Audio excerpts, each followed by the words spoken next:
Well, welcome to Let's Talk Cancer with Oasis Healing. I'm Dr. Nathan Goodyear, Medical Director at Oasis of Healing. This is the show where science and the holistic approach to integrative cancer treatments come together. We have a special treat for you today. He's a former patient, and now I call him a friend and really kind of a part of the Oasis family. His name's Eric.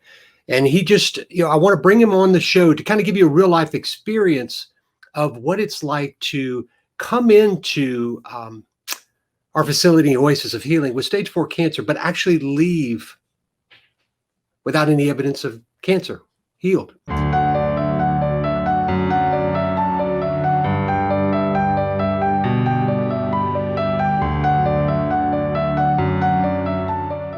So, Eric, welcome.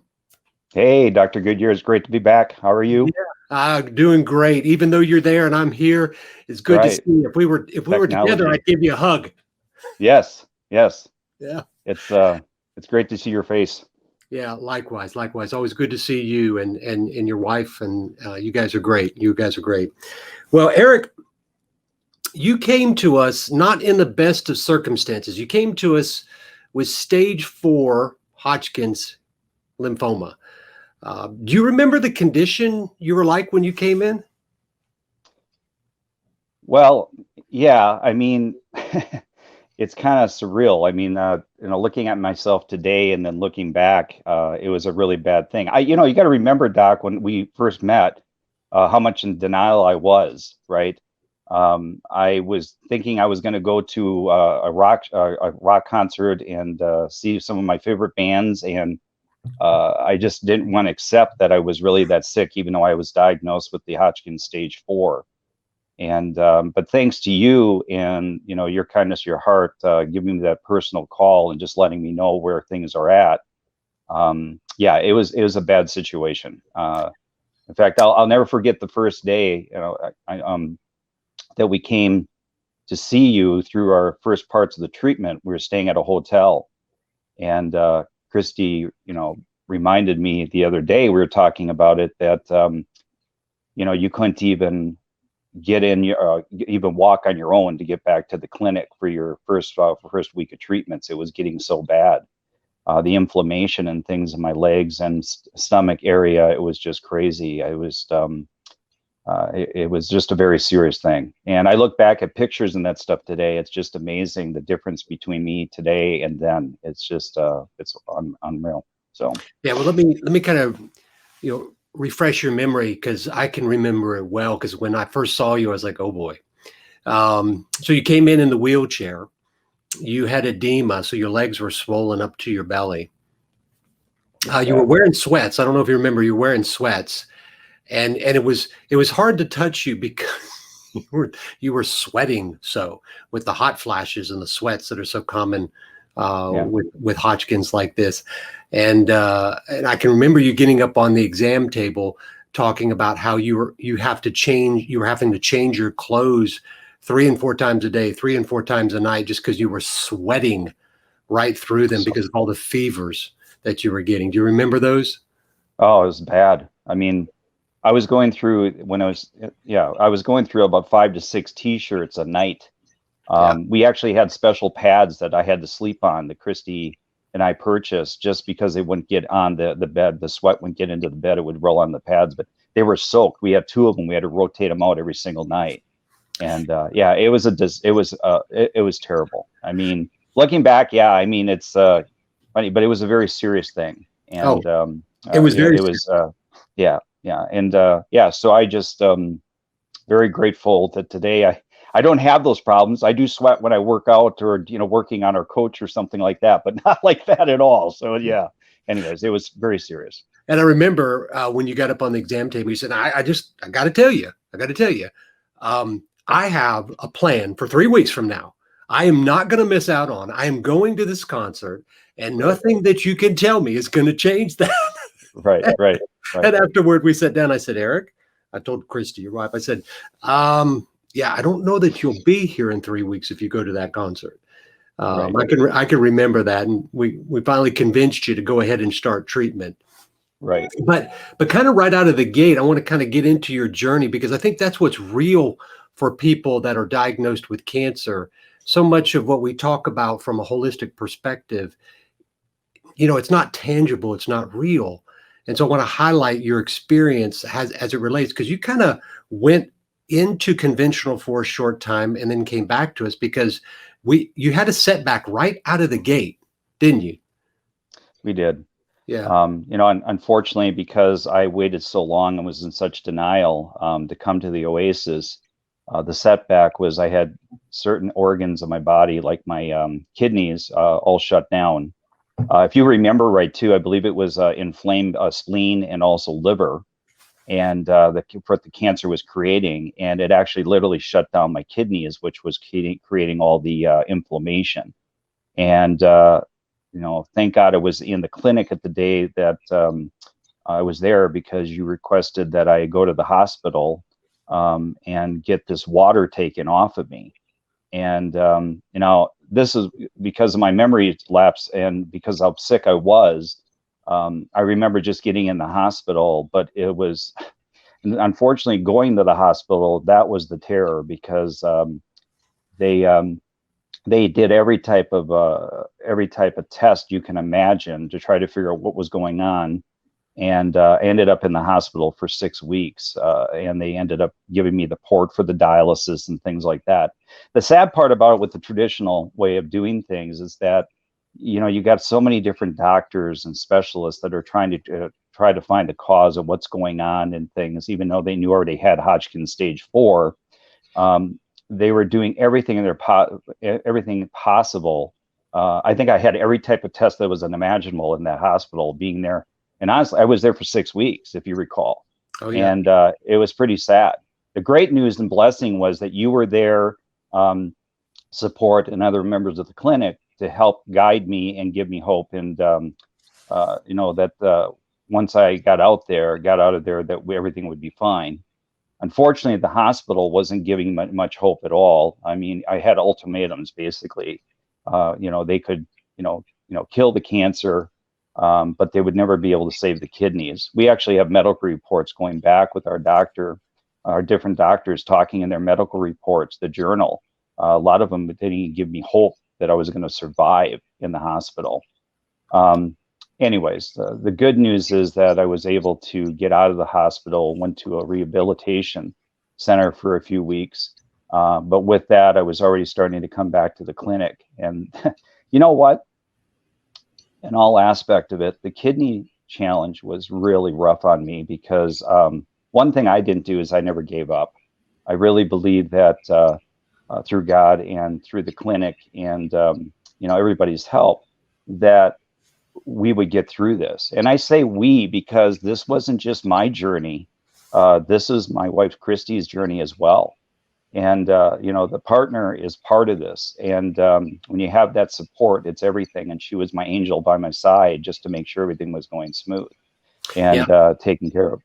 Yeah, let me give you a little context, because I know your memory is a little fuzzy about that. But you had your PET CT scan, so the imaging we did, you had just such lymph node enlargement above your diaphragm, up into your neck, throughout your chest, below your diaphragm, all down in the pelvis, and your belly was full of fluid. And that in part was one of the issues why your kidneys started to shut down. So you went into renal failure. Then of course you had that big, the lymph node enlargement down in the inguinal area, and your legs were just, they were like cement blocks. Yeah. And so, lab wise, and when people look to the show notes for this episode, there's actually going to be a case study in there where I actually have your lab work, and showing how when you came in, your high sensitivity C-reactive protein, which is a systemic inflammatory marker, was 120. Now, the last time we checked it was 1.8. Now, anything above 1 would be considered, above normal. Some labs will say less than 3 is normal, but 120, it means there is a fire. And so when we sent you to the hospital, it was because you had such ascites and your kidneys were failing, and you had your liver was enlarged, your spleen was enlarged. It was just, You were a mess. You were a mess. And so they very quickly put you in the ICU, and they intubated you. Of course, they took fluid off your lungs, took fluid off your belly. I mean, there was a while there, Eric. I don't know if you recall of anything. It was kind of touch and go for you there. Do you recall much of that time? Yeah. I mean, you're talking about being in the hospital itself. Yeah, Yeah. yeah. I mean, I had to go to the ICU. I had respiratory failure.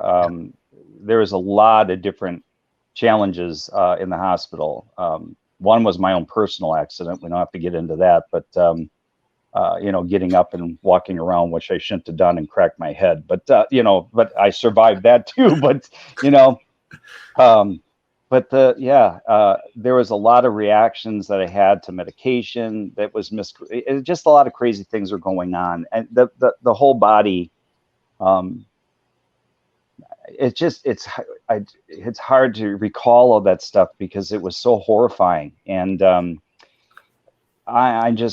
I like looking at all the good things and the positive stuff that was happening, right? And I can tell you a lot of good stuff about the Oasis of Healing because that was a heavenly place for me, and so many other people. So well, let's get there because I think it was just important to set that context. Because I don't want to see anybody go through what I did and going to the hospital. If you're, here's the thing: if you're looking at alternative and you're looking for answers, you owe it to yourself to get the Oasis and don't wait as long as I did, because I made the mistake of thinking that everything was going to be fine and I wasn't sick, and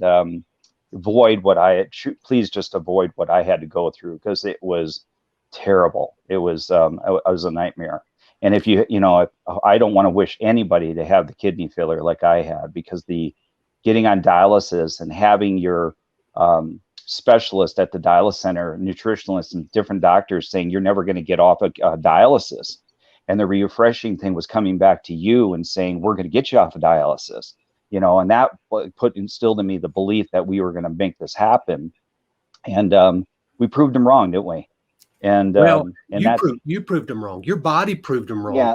And I think that's what's great about you, and I think that's why you're such a beacon of hope, Eric, because so many people, when they're diagnosed with advanced stage 4 cancer, whatever the name is, conventional medicine doesn't do a great job of instilling hope in patients, family members. In fact, it really rips it out of them. It almost rips the soul out of the individual, and the human person that you are, or any patient is, gets lost. And so they lose all hope. So when you came out of the hospital, you were on dialysis. Did they give you any hope to get off of that? No.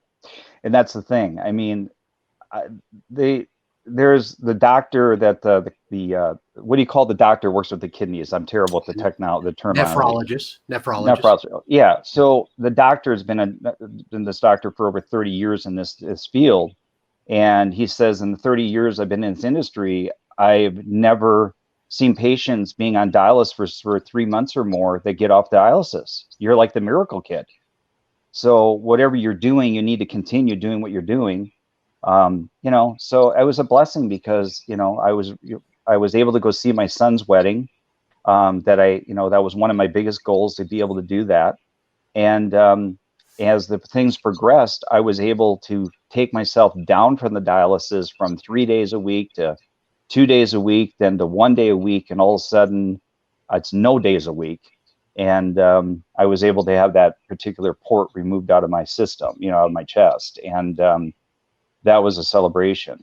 I think what happened to me, that challenge with the dialysis was very tough on me, because my body, with all the great things we were doing at the clinic, my body was fighting itself to try to take over where the machines were trying to fight the kidneys from doing what they were supposed to do, if that kind of makes sense. And I was getting very sick from all that. The treatments and everything at the clinic were minor compared to what I was going through with the dialysis. So I'm very blessed. You imagine, Doc, with our travels and things and what we are blessed to be able to do, if I would still be on dialysis, I wouldn't be doing this today.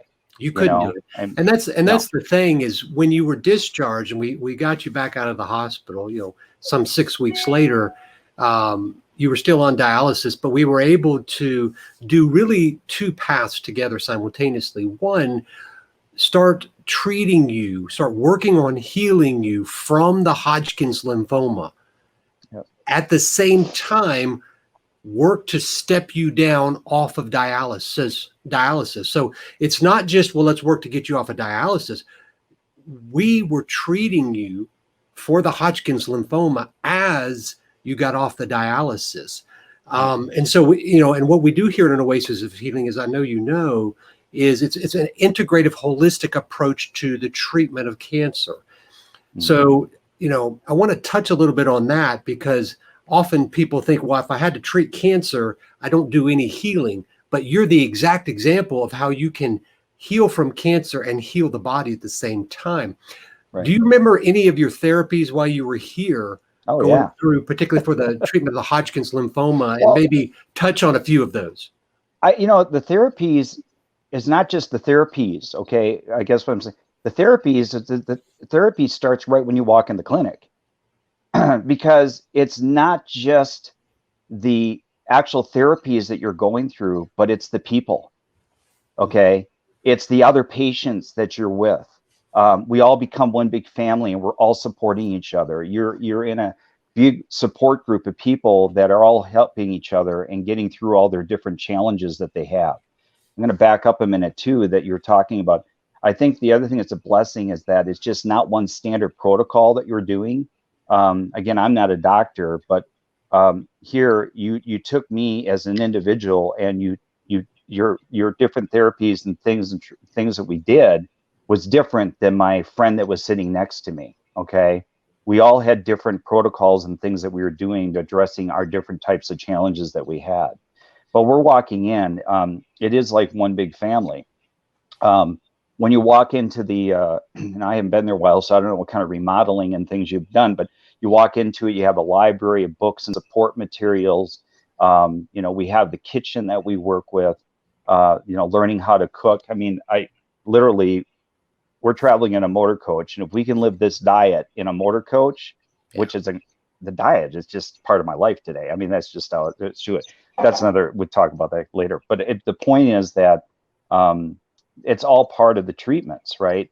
And so it's going into the clinic every Monday through Friday, having a nice, comfortable chair to sit in, and just allowing the nurses to do their thing, and whatever our protocol is with IVs and things like that. So, Yeah, in particular to your it's a program.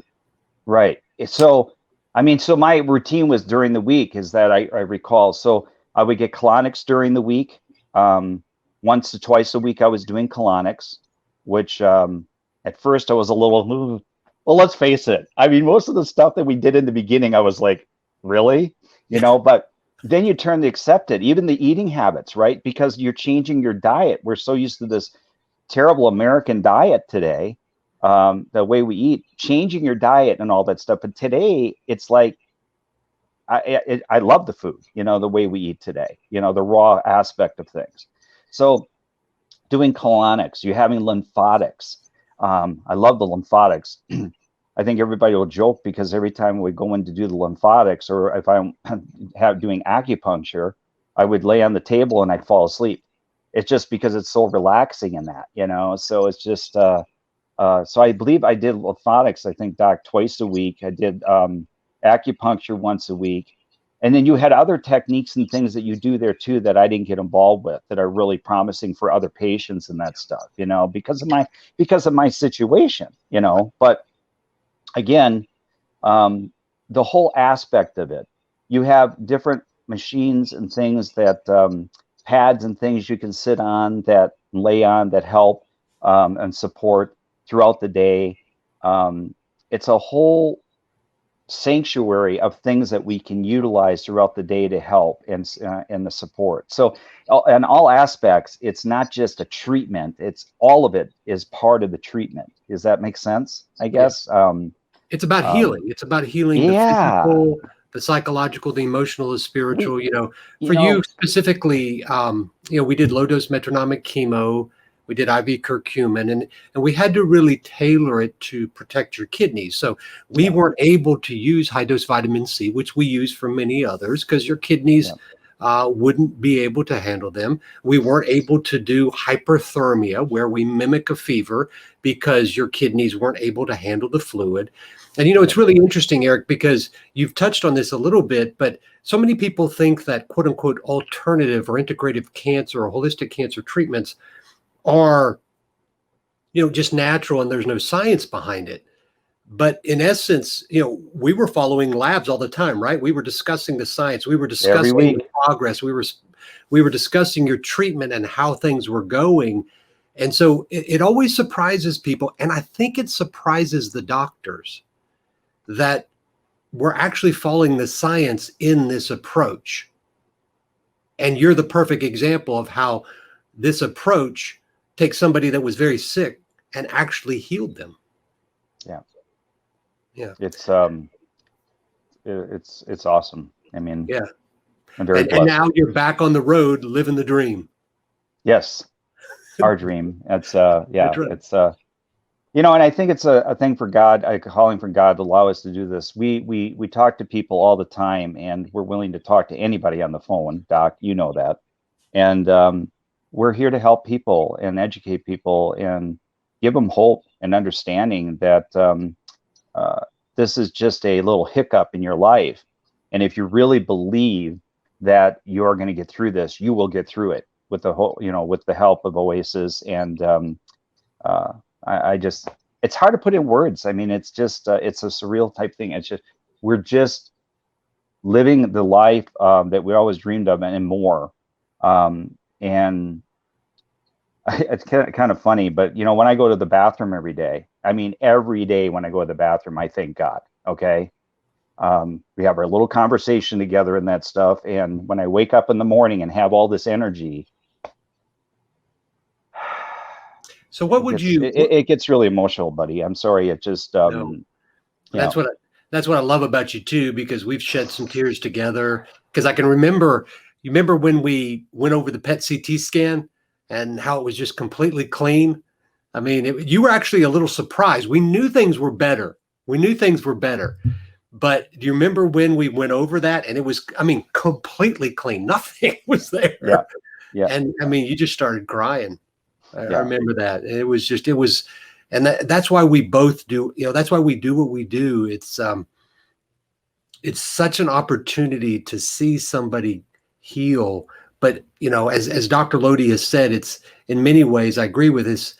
It's a tap on the shoulder because it's an opportunity for people to spread hope, to spread the yeah. reality that healing is possible, even in situations that others may tell you it's not. Right. Don't listen to other people. I mean, if don't listen to what other people are saying around you. If they're being negative, just stay away from the negativism and just go with your heart and what your gut instinct is telling you what to do. And uh, do the, it's yeah. I mean, it's just great. I have to share with you too, Doc. You probably don't know this, but we're actually heading back to my home state of Wisconsin, and we're actually seeing our first grandchild for the first time. So, got to go through the wedding, made that, and now our first grandbaby's here. So Oh, we're man. really excited about that. Navy bean, yeah. So Yeah, she's that is awesome. again, I look back and reflect on all this without the help of the clinic and you and everybody, and all the support of all the other patients and Christy and everybody. I wouldn't be able to see my granddaughter because of it. Well, If I would have listened to protocol, here's the bottom line comes down to this. If I would have listened to traditional medicine, and God didn't direct us to the clinic by just searching out to try to find a juice bar. I don't know if you know that story. mm, How we found you is just on the internet, and all of a sudden Oasis popped up, and we did came to see you. But if I would have listened to that protocol of the clinic today, I would not be here talking to you today. That was at period. the clinic. That was at the ER, the clinic, Yeah, before you ever came to us. Yeah, because correct, you went into correct. the hospital before you came to us. Oh yeah, well that's how I got diagnosed, but it just was the protocols, everything. We just didn't feel right, and Christy started making drinks, juice drinks, and things like that. Vegetable, vegetable drink, and the clinic popped up. And the reason why it popped up is because you guys got an incredible kitchen that teaches us and educates us how to eat properly and how to cook the right foods and how to sprout. Heck, we're sprouting in our coach now. We're making microgreens. We're sunflower greens. We bought a beautiful dehydrator. We hydrate all our kale, our spinach. We dehydrate our raw nuts. We soak everything. We're making raw cereal. I could go on with that. That could be another video. But I Yeah. mean, we'll have to give you a tour of that to show you what we're doing here with all that stuff. But yeah. And you're doing it in a motor coach. You're not doing it at a We're doing house. it in a motor coach. You're Yeah. doing it on I the mean, road. yeah, we are. And it's we're having a little hard time dehydrating the cucumber. But anyways, it's I'm kidding. So it's So what would you tell either somebody out there that's listening to this that's just been diagnosed with cancer, or a family or friend or loved one that knows somebody that's just been diagnosed with cancer and not given a lot of hope in their potential to be treated to actually be healed? What would you say to them through your experience, Eric? Well, the biggest thing I share with you is that you owe it to yourself to have a consultation with Dr. Goodyear and visit the clinic and take the price of anything of your life out of the perspective. You're looking at your life here. I tell friends all the time that, the thing is that, think about, Doc, what does it cost for a brand new car today, right? Mm-hmm. Is your life worth a brand new car, in price and perspective? But biggest thing is don't put a price on your life and judge, the cost of things like that. Have belief and hope and just get to the clinic, because I can promise you that your chances of survival, with the clinic is much greater, I believe, than with a traditional hospital. And don't let the hospitals give you any negativism that you can't beat this, because if I can beat it, and hopefully you guys can show some pictures and maybe read our whole story, but if I can beat it, or I should say we can beat it, you can too. And that's the best advice I can tell you, is to just get there and see for yourself what this has to offer. And I'm going to be honest too, Dr. Goodyear, it's not easy. You're going to have some good days and you're going to have some bad days. But when you look back at all of it, it was easy, compared to where I could be today, right? Yeah. I could still be on dialysis today. I could be 6 feet under, but the point is that I'm not. I'm here living the life and enjoying every minute of it. And yeah. So, but Eric, what I tell all of our patients when they come in, you come in a patient, you leave family, you leave friends. Oh yeah. And so you're part of the Oasis family. But I think the reason why why you've been blessed with this healing is because God wanted to tell a story through you. I don't think there's any doubt about that. The opportunity to provide hope in a field, in a area of medicine that doesn't typically provide a lot. And I think you've been given that opportunity, and I think it's incredible how you've embraced it in terms of helping others out there on your own accord to actually have hope. So, hats off to you, my friend, for being an inspiration to others. And I know this in an area that just doesn't have a lot of hope, a lot of belief. Yeah. And so you've really been touched and you've answered the call. And so hats off to you, my friend, you and your wife and your family. So thank you. Well, thank you. And thanks again to you and the clinic and everybody. It's just been it's been a blessing. This has been more of an awakening for me than just than killing and, showing no evidence of disease or getting rid of the cancer. Right. It's an awakening of understanding life, appreciation, and believe in God more than ever. And in all aspects of life, it's just wanting to help. And yeah, it's great. Yeah, it's about true healing, and you're definitely the embodiment of that, my friend. So, right. Well, it's been great. I encourage everybody to check out the show notes, because that's where you're going to see the case study, and you'll be able to find the links out to different things. We'll connect that video testimony that Eric and his beautiful wife gave. And wherever you subscribe to podcast videos, that's where we encourage you to step out there and subscribe to this podcast. Share it with your friends, those who you think could benefit from Eric's story of inspiration, of hope, because you can see it's real. He's back living. He saw his son's wedding, and now his grandchild, which when I first saw you, that was not even something I thought was possible with the condition you came in. I don't think you did either. But I knew that you could get better. So share this with those out there, friends, family, loved ones that could benefit from this. And again, check out the show notes, because that's where you're going to find some of the details of his story, and also links to his testimonial. And let's even link it out to, because I think you have a Facebook where you have some recommendations and stuff, and just kind of show your life. So I think that would be helpful too, because it's not just enough to, okay, now I don't have cancer. Now what?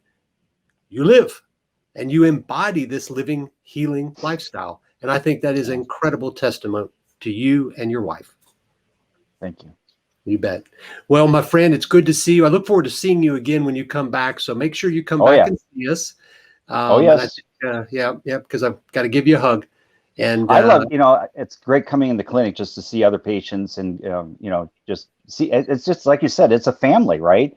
Yeah. So, once you're there, you're always part of the family, and it's great to be at the clinic and that stuff. So, but it's awesome. So great, thank you. Great. You bet, Eric. Well, we'll talk to you soon. Good luck, everybody. You can beat this. Well, I'm Dr.